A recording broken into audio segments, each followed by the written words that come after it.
माँ दुर्गा सप्तशती का पहला अध्याय सुनने मात्र से जीवन के सभी पाप दोष मिट जाते हैं और जीवन में सकारात्मक ऊर्जा का संचार होता है, सभी मनोकामनाएं पूरी होती हैं। जय जय माता रानी। माँ दुर्गा सप्तशती प्रारंभ। माँ दुर्गा सप्तशती का पहला अध्याय। मेघारिष्का राजा सूरत और समाज को देवी की महिमा बताना। महर्षि मार्कंडेय जी बोले, सूर्य के पुत्र सर्वर सावड़ की उत्पत्ति की कथा विस्तार पूर्वक कहता हूँ, सुनो। सावड़ महामाया की कृपा से जिस प्रकार मानवंतर के स्वामी हुए, उनका हाल भी सुनो। पहले स्वरोचित नामक मानवंतर में चैत्रवंशी सूरत नाम के एक राजा थे। सारी पृथ्वी पर उनका राज्य था। वह प्रजा को अपने पुत्र के समान मानते थे, तो भी कोलाविधंसी राजा उनके शत्रु बन गए। दुष्टों को दंड देने वाले राजा सूरत भी उनके साथ लड़ाई हुई। कोलाविधंसियों की संख्या में कम होने पर भी राजा सूरत युद्ध में उनसे हार गए। जय जय माता रानी, जय जय माता रानी। तब वह अपने नगर में आ गए। केवल अपने देश का राज्य ही उनके पास रह गया और वह उसी देश के राजा होकर राज्य करने लगे। किंतु उनके शत्रुओं ने उन पर वहां भी आक्रमण किया। राजा को बलहीन देखकर उनके दुष्ट मंत्रियों ने राजा की सेना और खजाना अपने अधिकार में कर लिया। राजा सूरत अपने राज्याधिकार को हार कर शिकार खेलने के बहाने घोड़े पर सवार होकर वहां से एक भयंकर वन की ओर चले गए। उस वन में उन्होंने महर्षि मेघा का आश्रम देखा। वहां महर्षि मेघा अपने शिष्यों तथा मुनियों से सुशोभित बैठे हुए थे और वहां कितने ही हिंसक जीव परम शांति भाव में रहते थे। राजा सूरत ने महर्षि मेघा को प्रणाम किया और महर्षि ने भी उनका उचित सत्कार किया। राजा सूरत महर्षि के आश्रम में कुछ समय तक ठहरे। अपने नगर की ममता के आकर्षण से राजा अपने मन में सोचने लगे, पूर्व काल में पूर्वजों ने जिस नगर का पालन किया था, वह आज मेरे हाथ में निकल गया है। मेरे दुष्ट एवं दुरात्मा मंत्री मेरे नगर की अब धर्म से रक्षा कर रहे होंगे या नहीं। मेरा प्रधान हाथी, जो कि सदा में मद की वर्षा करने वाला और सूरवीर था, मेरे बैरियों के बस में ना होकर जाने क्या क्या दुख भोग रहा होगा। मेरे आज्ञाकारी नौकर, जो मेरी कृपा से ज्ञान और भोजन पाने में सदैव सुखी रहते थे और मेरे पीछे पीछे चलते थे, अब वह निश्चय ही दुष्ट राजाओं का अनुसरण करते होंगे तथा मेरे दुष्ट एवं दुरात्मा मंत्रियों द्वारा व्यर्थ ही धन को व्यय करने से संचित किया हुआ मेरा खजाना एक दिन अवश्य ही खाली हो जाएगा। इस प्रकार की बहुत सी बातें सोचता हुआ राजा निरंतर दुखी रहने लगा। एक दिन राजा सूरत ने महर्षि मेघा के आश्रम के निकट एक वैश्य को देखा। राजा जय जय माता रानी, जय जय माता रानी ने पूछा, भाई तुम कौन हो? यहाँ तुम्हारे आने का क्या कारण है और तुम मुझे शोकग्रस्त से दिखाई देते हो, इसका क्या कारण है? राजा के यह नम्र वचन सुनकर वैश्य ने महाराज सूरत को प्रणाम करके कहा, राजन, मेरा नाम समाधि है। मैं धनियों के कुल में उत्पन्न एक वैश्य हूँ। मेरे दुष्ट स्त्री पुत्रादिकों ने लोभ में मेरा सब कुछ धन छीन लिया है और मुझे घर से निकाल दिया है। जय जय माता रानी। मैं इस तरह से दुखी होकर इस वन में चला आया हूँ और यहाँ रहता हुआ इस बात को भी नहीं जानता कि अब घर में इस समय सब कुछ कुशल है या नहीं। यहाँ मैं अपने परिवार का आचरण संबंधी कोई समाचार भी नहीं पा सकता कि वह घर में इस समय कुशल पूर्वक है या नहीं। मैं अपने पुत्रों के संबंध में यह भी नहीं जानता कि वह सदाचारी या दुराचार में फंसे हुए हैं। राजा बोले, जिन धन के लोभी स्त्री पुत्रों ने तुम्हें घर से निकाल दिया है, फिर भी तुम्हारा चित्त उनसे क्यों प्रेम करता है? वैश्य ने कहा, मेरे विषय में आपका ऐसा कहना ठीक है, किंतु मेरा मन इतना कठोर नहीं है। यद्यपि उन्होंने धन के लोभ में पकड़कर पितृस्नेह को त्याग कर मुझे घर से निकाल दिया है, तो भी मेरे मन में उसके लिए कठोरता नहीं आती। हे महामते, मेरा मन फिर भी उनमें क्यों फंस रहा है? इस बात को जानता हुआ भी मैं नहीं जान रहा। मेरा चित्त उनके लिए दुखी है। मैं उनके लिए लंबी लंबी सांसें ले रहा हूँ। उन लोगों में प्रेम नाम का भी मेरे लिए नहीं है। फिर भी ऐसे निस्नेहियों के लिए मेरा हृदय कठोर नहीं होता। महर्षि मार्कंडेय जी ने कहा, हे ब्राह्मण।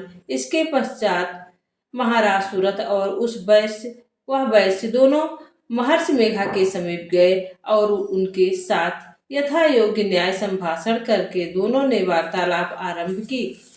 राजा ने कहा, राजा बोले, हे भगवान, मैं आपसे एक बात पूछना चाहता हूँ। सो आप कृपा करके मुझे बताइए। मेरा मन मेरे अधीन नहीं है। इससे मैं बहुत दुखी हूँ। राज्य धनादिक की चिंता अभी तक मुझे बनी हुई है और मेरी यह ममता अज्ञानियों की तरह बढ़ती ही जा रही है। और यह समाज नामक वैश्य भी अपने घर से अपमानित होकर आया है। इसके स्वजनों ने भी इन्हें त्याग दिया है। स्वजनों से त्यागा हुआ भी यह हार्दिक प्रेम रखता है। इस तरह हम दोनों ही दुखी हैं। हे महाभाग, उन लोगों के अवगुणों को देखकर भी हम दोनों के मन में उनके लिए ममता जनित आकर्षक उत्पन्न हो रहा है। हमारे ज्ञान रहते हुए भी ऐसा क्यों है? अज्ञानी मनुष्यों की तरह हम दोनों में यह मूर्खता क्यों है? महर्षि मेघा ने कहा, विषम मार्ग का ज्ञान सब जंतुओं को है। सबों के लिए विषय पृथक पृथक होते हैं। कुछ प्राणी दिन में नहीं देखते और कुछ रात को, परंतु कोई जीव ऐसे हैं जो दिन रात दोनों में देख सकते हैं। यह सत्य है कि मनुष्य में ज्ञान प्रधान है, किंतु केवल मनुष्य ही ज्ञानी नहीं होता। पशु पक्षी आदि भी ज्ञान रखते हैं। जैसे यह पशु पक्षी ज्ञानी है, वैसे ही मनुष्यों का ज्ञान है। और जो ज्ञान मनुष्यों में है, वैसे ही पशु पक्षियों में है। तथा अन्य बातें भी दोनों में एक जैसी पाई जाती हैं। ज्ञान होने पर भी इन पक्षियों की ओर देखो कि अपने भूख से पीड़ित बच्चों की चोंच में कितने प्रेम से अन्न के दाने डालते हैं। हे राजन, ऐसा ही प्रेम मनुष्यों में अपनी संतान के प्रति पाया जाता है। लोभ के कारण अपने उपकार का बदला पाने के लिए मनुष्य पुत्रों की इच्छा करते हैं और इस प्रकार मोह के गड्ढे में गिरा करते हैं। भगवान श्री हरि की जो माया है, उसी ने यह संसार मोहित हो रखा है। इसमें आश्चर्य की कोई बात नहीं है। वह भगवान विष्णु की योग निद्रा है। यह माया ही तो है जिसके कारण संसार मोह में जकड़ा हुआ है। यही महामाया भगवती देवी ज्ञानियों में चित्त को बलपूर्वक खींचकर मोह में डाल देती हैं और उसी के द्वारा संपूर्ण जगत की उत्पत्ति होती है। यही भगवती देवी प्रसन्न होकर मनुष्य को मुक्ति प्रदान करती हैं। यही संसार के बंधन का कारण है तथा यही संपूर्ण ईश्वरों की भी स्वामिनी है। महाराज सूरत ने कहा, भगवान, वह देवी कौन सी है जिनको आप महामाया कहते हैं? हे ब्राह्मण, वह कैसे उत्पन्न हुई और उनका कार्य क्या है? उनके चरित्र कौन से हैं? प्रभु, उनका जैसा प्रभाव हो, जैसा स्वरूप हो, वह सब ही कृपा कर मुझे कहिए। मैं आपसे सुनना चाहता हूँ। महर्षि मेघा बोले, राजन, देवी को नित्य स्वरूपा है। उनके द्वारा यह संसार रचा गया है। तब भी उनकी उत्पत्ति के अनेक प्रकार से होती है।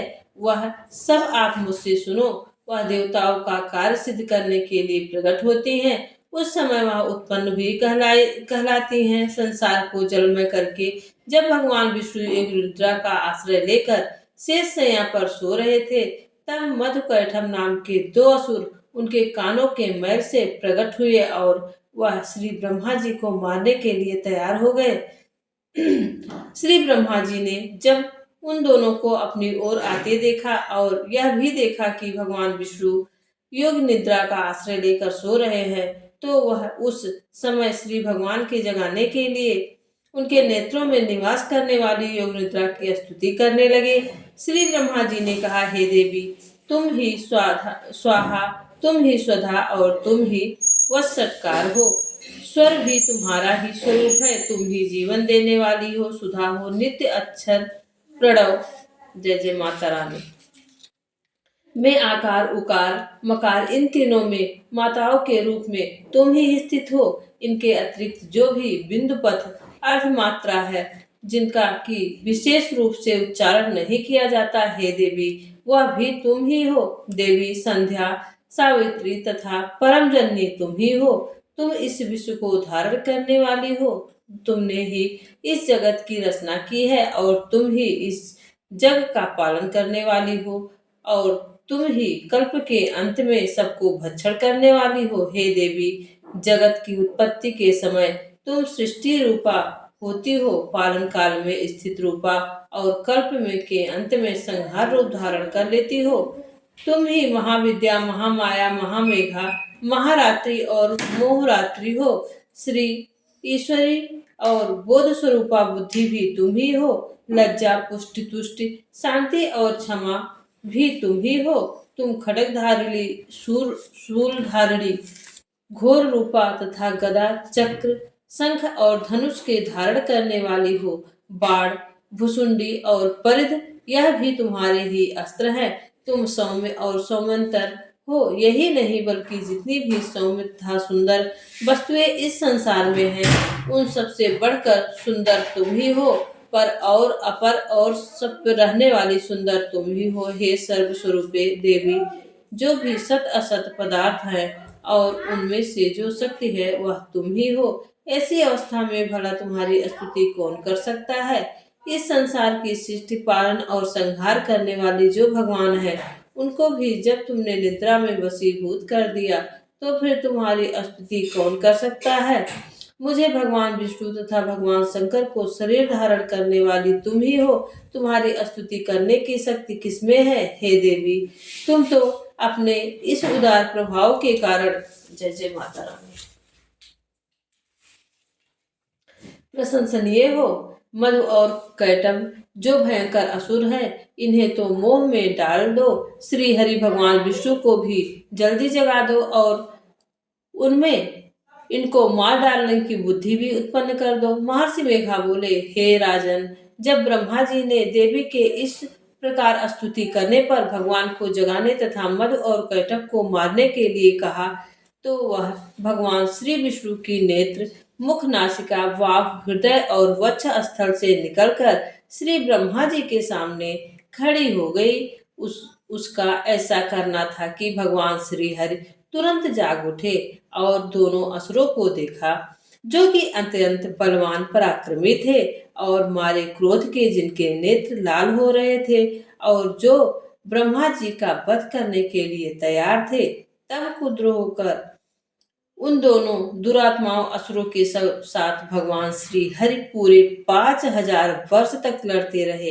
एक तो वह अत्यंत बलवान तथा पराक्रमी थे, दूसरे महामाया ने भी उन्हें मोह में डाल रखा था। अतः वह श्री भगवान से कहने लगे, हम दोनों तुम्हारी वीरता से अत्यंत प्रसन्न हैं।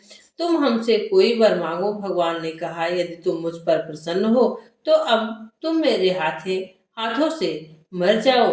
बस इतना सा ही वर मैं तुमसे मांगता हूँ। अब दूसरे वर का क्या प्रयोजन था। महर्षि मेघा बोले, इस तरह से जब वह धोखे में आ गए और अपने चारों ओर जल ही जल देखा, तो भगवान श्री हरि से कहने लगे, जहाँ पर जलना हो, सूखी जमीन हो, उसी जगह पर हमारा वध कीजिए। महर्षि मेघा कहते हैं, तथास्तु कहकर भगवान श्री हरि ने उन दोनों को अपनी जांघ पर लिटाकर दोनों के सिर काट डाले। इस तरह से यह देवी श्री ब्रह्मा जी की स्तुति करने पर प्रकट हुई थी, और अब तुमसे इसके प्रभाव का वर्णन करता हूँ, सुनो। जय जय माता रानी, जय जय माता रानी, जय जय माता रानी, जय जय माता रानी, जय जय माता रानी, जय जय माता रानी। जो भी भक्ति भाव से इस कथा का श्रवण करता है, सप्तशती पाठ के प्रथम अध्याय का श्रवण करता है, उसकी सभी मनोकामनाएं पूरी होती हैं और सुख समृद्धि आती है, और माता रानी सभी कष्ट दूर करती हैं और जीवन में आनंद की अनुभूति होती है। जय जय माता रानी।